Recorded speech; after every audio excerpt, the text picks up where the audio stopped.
Hello everybody, this is Matt Dickerson with True Potential Media. You can visit us anytime at truepotentialmedia.com. Today we're going to talk about Twitter.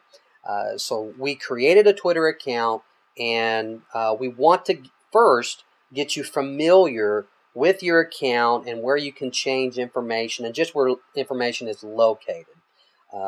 So if you're signed into your Twitter account, you're going to come to a page where you can see the nice background that we created for you.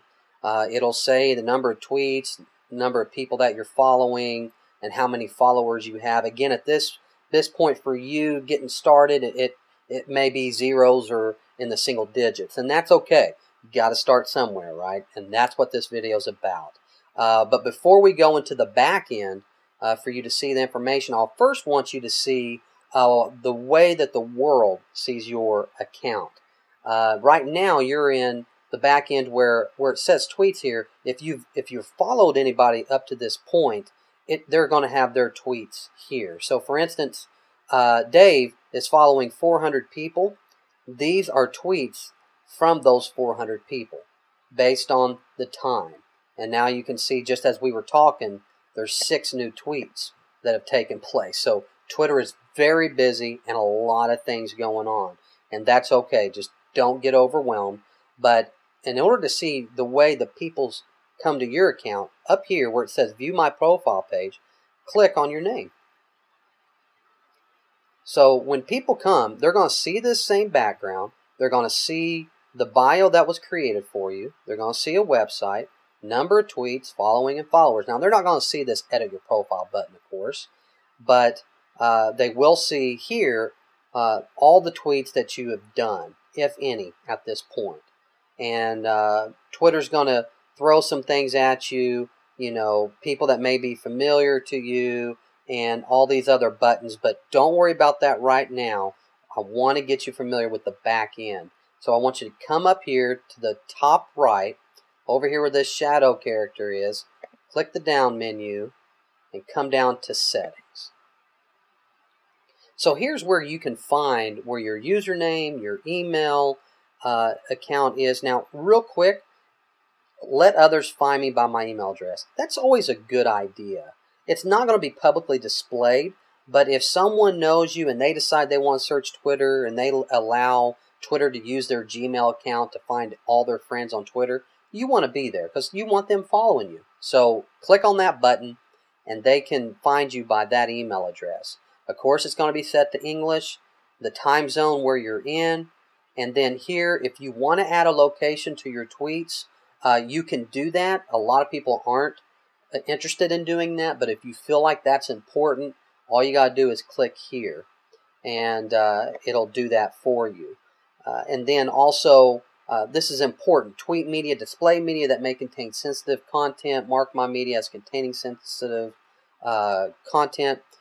Most likely, we've already talked about this with you, but if you got material, if your book or your product is material that children should not see, not that they won't understand it, but I mean this is stuff they shouldn't see, then you're going to want to mark those boxes. But in most cases, it doesn't matter.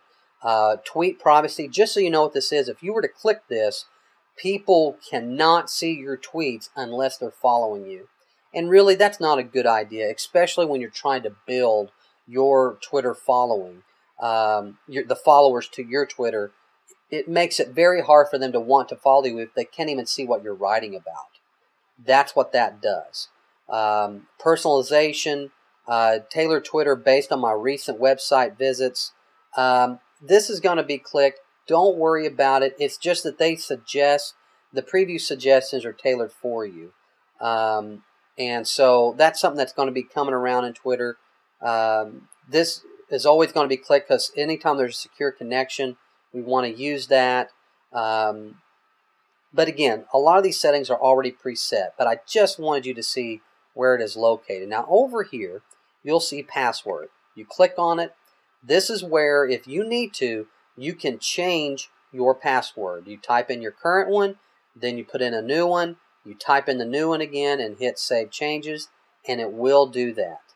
Mobile, when you click over here, This is a great idea. If you are on an iPhone, an Android, a BlackBerry, whatever it is that you're on, it's a good idea to have Twitter on your mobile, especially when you're going to conferences or book signings or whatever it is.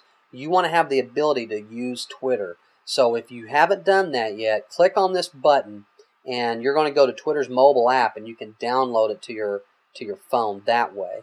And here you can type in your phone number if you're wanting to have Twitter text messaging. Email notifications. You can come here. This is where it's going to send you an email if people mark your tweets as their favorites. My tweets are, if you get retweeted, if your tweets get a reply or you're mentioned on a tweet, if you're followed by someone new, and if someone sent you a direct message. Especially starting out, guys, it's a great idea. These are all going to be clicked for you already, but just so you know what they are and why, I want to know when people like my tweets. I want to know when they retweet me. I want to know if they're trying to respond to me or if they mention me on Twitter. I want to be aware. Anytime someone talks about me, I want to be aware is basically what you're telling Twitter here. So be sure to keep these clicked. And then, of course, if you want to receive the top tweets and stories from people inside the network or those people that you're following, that's always a good idea just so you can keep in the conversation, which is a whole other video that we'll talk about at a later time. Updates from Twitter. Email me with news about Twitter product and updates, service updates, account suggestions. That's always just good in case they decide to pull a curveball, which we will have a new video if that happens. But just so you can keep in the know, we keep those clicked. Jumping on to profile. This is a spot. Don't mess with this if at all possible. Talk with this first. But this is where you're going to see that profile picture. You're going to see your name. Now, Dave decided to not have a location here. This is where you can put one in if you want. Your website. Now, if that changes, this is a place you can change it. Your bio is going to be here. This is where you can come in and change any of that if need be. And then if you decide to connect it to your Facebook, you can click that button and follow through to do that. And we've probably already talked to you if that's a good idea or not.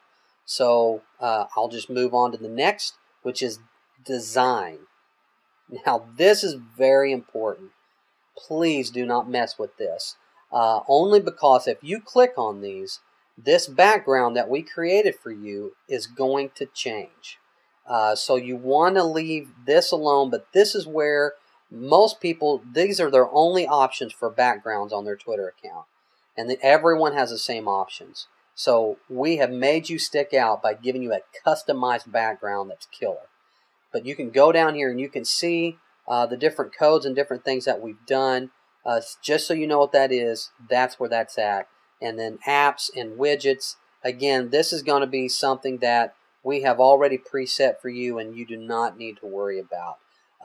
So you can just go up here to home, go back to home. But that was just to give you an idea of the back end to your Twitter account. And if you have any questions about what we covered today, please email me at matt@truepotentialmedia.com. That's Matt with 2 T's. You can also just go to our the True Potential Media's Twitter account, and you can send me a direct message there as well. Hope that was helpful for you. Talk to you next time.